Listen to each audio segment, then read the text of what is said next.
In our studies throughout this week, we've been consistently looking to Jesus as both our pattern and our inspiration.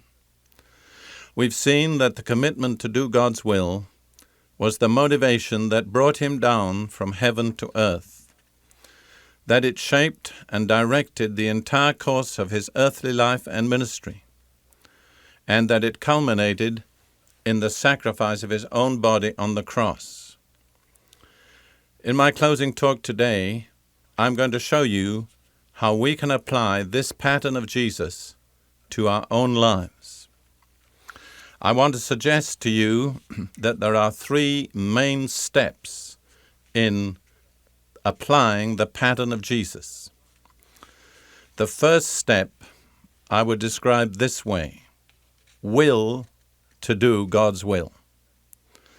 In John 7, verse 17, Jesus says this: "If anyone chooses to do God's will, he will find out whether my teaching comes from God or whether I speak on my own." The word there translated choose is actually the word to will. If anyone chooses to do God's will, or if anybody wills to do God's will, he will find out. I think many religious people underestimate the function of the will in our spiritual lives. A lot of people go by impressions and feelings and promptings. But I want to assure you that the thing that will really determine where you will go in life will be the exercise of your will. That is the decisive factor.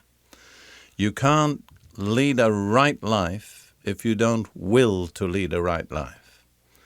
And so Jesus sets before us this challenge, which is also an invitation to will to do God's will.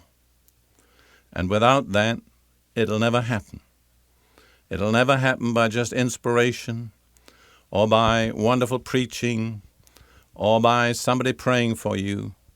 There must come a point in your life where you make your personal decision. Decision is a key word. You have to decide, I am going to do God's will.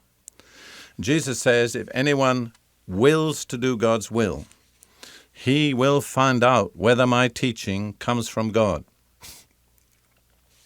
It's important to understand that we don't find out and then will.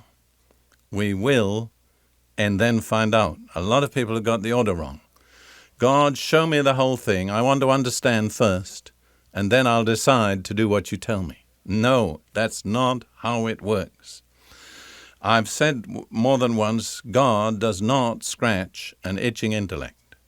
If you just want to know because you want to know, out of intellectual curiosity, without the willingness to make a commitment, God will not reveal it to you. But if you will to do God's will, then understanding, insight, revelation will follow. Let me put it this way: commitment leads to understanding, not understanding to commitment. You don't first understand God's will, then commit yourself to do it. You commit yourself to do God's will, and to your committed mind, God begins to unfold his will. So there is a point in our lives, for every one of us, where we have to make a vital decision. My decision is to do God's will, period. Not if or perhaps. That's not commitment. My decision is to do the will of God. That's the first step. The second follows directly from the example of Jesus that we've been studying. The doing of God's will culminated for him in the sacrifice of his body, and he knew that when he set out to do God's will. It may surprise you to know, but it's very clearly stated in Scripture, that for you and me to do God's will requires likewise the sacrifice of our body. But there is a difference. The sacrifice of the body of Jesus meant its death. We are told by Paul to sacrifice our bodies still living. Here's the verse in Romans 12:1. Therefore I urge you, brothers, in view of God's mercy, to offer your bodies as living sacrifices, holy and pleasing to God, which is your spiritual worship. So God says, in the light of all that I have done for you, in the light of my total provision for you, the response I require from you is that you will offer your body a living sacrifice, that you'll place your body on my altar, that you'll make your body available to me without reservation. If you offer your body a living sacrifice to God, you no longer claim ownership of your body. You no longer decide where your body will go. You no longer decide what your body will do. You no longer decide what your body will eat or what it will wear. You've given up the right to make those decisions. From now on, your body no longer belongs to you. It belongs to God. You've sacrificed it to Him, living on His altar. Whatever's placed on the altar of God belongs thereafter to God. It does not any longer belong to the person who gave it. That's what God requires, that we, just like Jesus, sacrifice our body. The difference being, Jesus sacrificed His body through death. We are asked to sacrifice our body still alive, to hand it over to God, to give up our rights and our claims, no longer to be the one who decides where my body will go, what my body will eat, what it will wear. Those decisions are no longer ours because our body no longer belongs to us. Now, that may sound very frightening. I want to tell you it's very exciting. And it may not end up with you wearing rags and sandals and living on bread and water.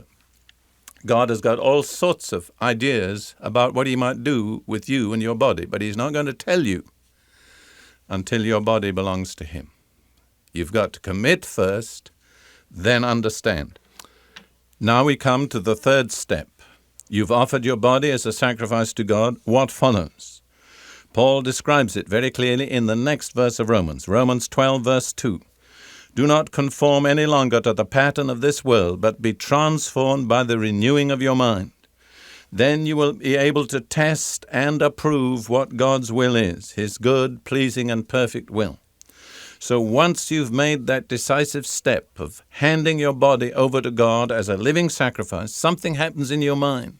It releases something in your mind. You're renewed. You no longer think the way the world thinks. People of the world always are self-centered in their thinking. If I do this, how will it affect me? If I say this, will I get a raise? Will I be promoted? Will people like me? It's all centering around me. But the renewed mind doesn't center around me. The renewed mind centers around God. Will this glorify God? Is this God's purpose in my life? And with that mind thus renewed, Paul says, then you can find out the will of God. You see, God will not give that revelation until you've made the commitment. But the commitment leads to the renewing of your mind. And with the renewing of your mind, then you can discern the will of God. You can find out the path that God has for you in life. And I want to suggest to you, in most cases, it'll be very different from what you think it might be. The devil will be right there at your elbow telling you it's going to be miserable, it's going to be hard, you're going to spend the rest of your life washing dishes or living somewhere in a desert. That may be so, but most probably it won't be so. But you won't know till you make the commitment. Now, I want to suggest to you in closing this series of talks that the outworking of this surrender of your body to God in your life to do the will of God will be the same in essence as it was in the life of Jesus. There were 5 results in the life of Jesus that we looked at. I want to just recapitulate them and point out to you that you can anticipate the same results in your life. First of all, there was supernatural physical restoration. Jesus was not limited to his own physical strength, nor will you be if you're committed to the will of God. Second, there was proper vision. Jesus saw things the way God sees things, and so will you begin to see things when you're committed to the will of God. Third, there was just judgment or clear discernment. Jesus was not fooled. He wasn't deceived. He saw things and people the way they really were.